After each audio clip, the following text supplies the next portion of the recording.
Hello there, and welcome back to the Codex. So sadly, Tennocon is over, but per usual, it was a absolutely fantastic Tennocon. There was a lot of new information that we got about some very cool upcoming updates. I wanted to make just a quick video kind of going over some of that, some of what they showed, what's to come, and just what's in store for Warframe. First of all, I do want to say, for those of you that attended Tennocon or watched it, hopefully you had a great time as well, hopefully you enjoyed it, and especially those of you that stopped me to say hi. I greatly appreciate that. It was fun talking to those of you that did stop me, and hopefully I get to see some even more of you next year. But in terms of some of the things that we got from this year's Tennocon, one of the things is not necessarily related to new content, but we do have the new Valkyrie heirloom skin, which is absolutely gorgeous, and as you can see on screen here, I'm currently playing with that skin. Also in a new Valkyrie build that you might be getting tomorrow. Fun little fact for you. Let me pull up my notes here. So I'm just gonna kind of go in order here. I tried to watch back through the hour and a half-ish of Tenno Live and kind of just take some general notes on some of the more important things. So I'm gonna kind of somewhat go in order here and kind of space things out. So I already mentioned the Valkyrie heirloom. We do have the Dog Days summer event coming back. That's gonna be starting on August 6th, I believe, of next month. So we do have that returning. They did add the new Noodletron weapon, so we're gonna be bashing each other, or bashing the AI rather, with a pool noodle. So that's gonna be funny. Now, along with that, at first I thought they said there was only going to be one double affinity weekend next month, but upon listening back, it sounds like Megan said that every single weekend of next month, as in August, is going to be a double affinity weekend. So assuming that I heard that correctly and that wasn't a misspeak, because I googled it real quickly and I wasn't able to find details on it. Maybe I just read the wrong article, but it sounded like she said every single weekend is going to be double affinity next month, so that's going to be a crazy opportunity for getting your mastery if you need to. We do also have the Android closed beta announced for fall 2025. Now again, that is a closed beta, but for those of you that have been waiting, you're not iPhone users, but you've been wanting to play Warframe on mobile, we are going to be getting that eventually. And if you sign up, you might be fortunate enough to get into that Android closed beta, so very cool that they're expanding all the locations that we can play Warframe on. Another interesting and very unexpected team up was Warframe / DE teaming up with Paizo and making a tabletop RPG module for a game called Starfinder. So there's now going to be a official module for that game. So if you ever wanted to play, officially play a Warframe tabletop game / module, now is going to be opportunity once that comes out. Very cool. They did say that you would be able to potentially play test that if you're going to Gen Con either this year or next year. I think it's this year though, because I don't think Gen Con has happened yet. We also got the next Prime Warframe announced. Much to my chagrin, it is not my girl Gyre Prime like it was supposed to be if they were to follow the order. It's instead going to be Caliban Prime, because I guess they wanted to show off, Prime sentient frame, given the whole sentient theme. Although in my opinion, it would have made more sense to leave the order more intact and actually release Caliban Prime closer to the sentient themed update at the end of the year, but it's whatever. We'll still get Gyre eventually, so I'll survive. In the meantime, I will cope and mold and seethe. Now beyond that, we have the unnamed / unannounced fall 2025 update.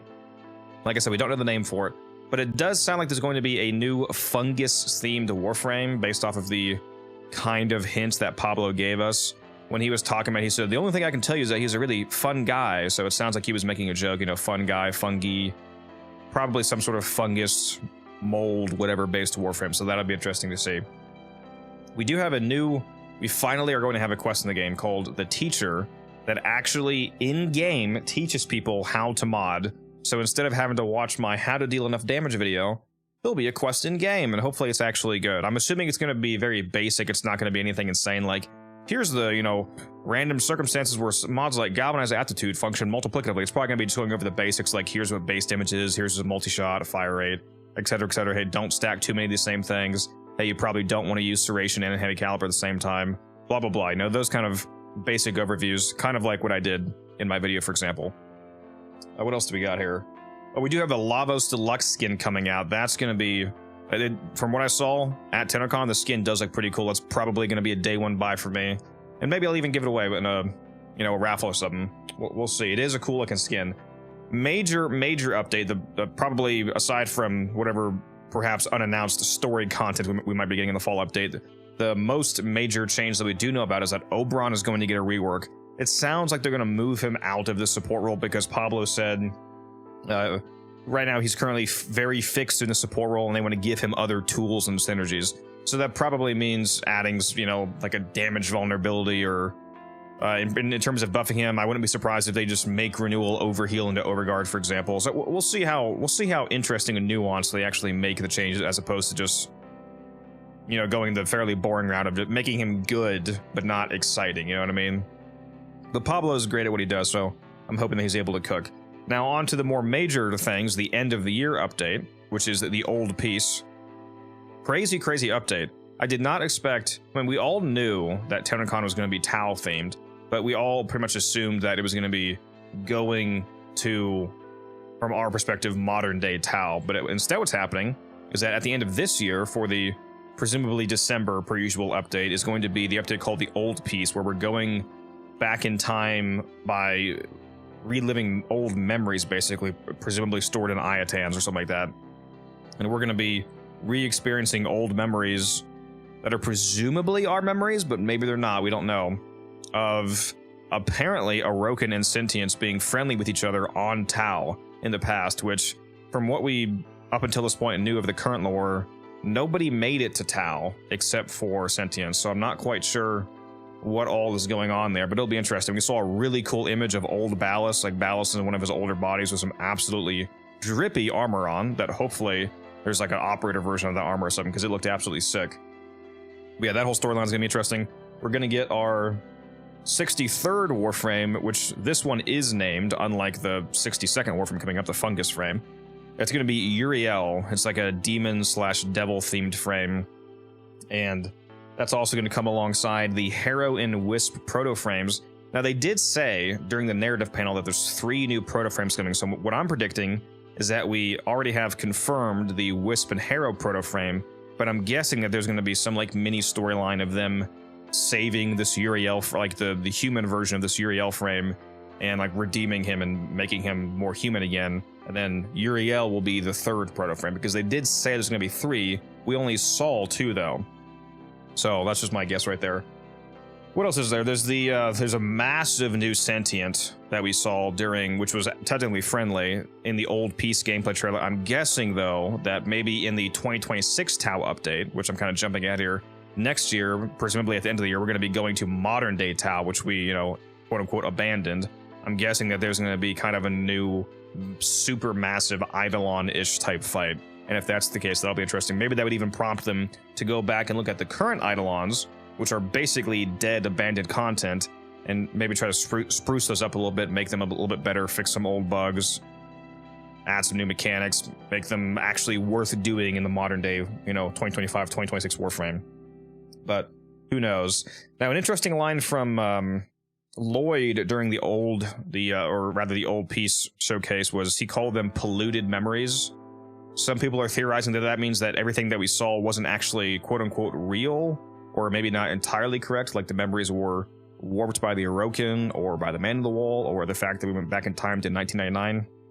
I don't know.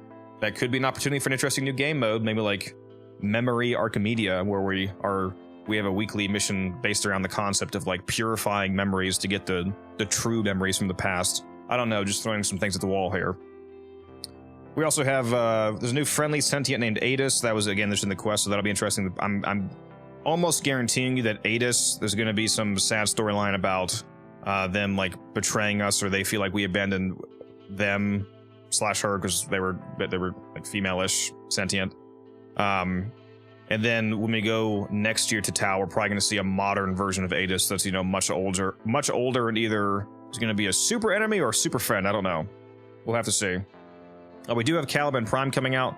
I think I already said it. I forgot to mention that he's coming with the Venato Prime and a completely new sniper called the Vidaria Prime. I don't think I remember to say that. That's coming sooner, though. We also have... What do we have here? Caliban Prime was seen in a lab. This is just some lore stuff I'm going over, basically. It is cool. I believe there is some lore that Era was involved in making Caliban Prime. So if they stick with that, that does make you wonder if old Era is going to show up in the old Tau memories that we visit during the old piece, because they have not used Era like at all since the new war. All we have from him is the weekly dialogue when you go to do your Archon hunt, and other than that, he's not actually in the game at all. So maybe they can use that to reintroduce him, even if it is just an old memory version of him, and perhaps that would lead into actually bringing him back into the game next year or something like that. No idea. Now, in terms of what is potentially a new game mode, the Anarch strike that was called in during the quest, where the Grineer, the scene where they were in the middle of that being tested by that Archimedean sentient, and it was like Anarch strike in progress.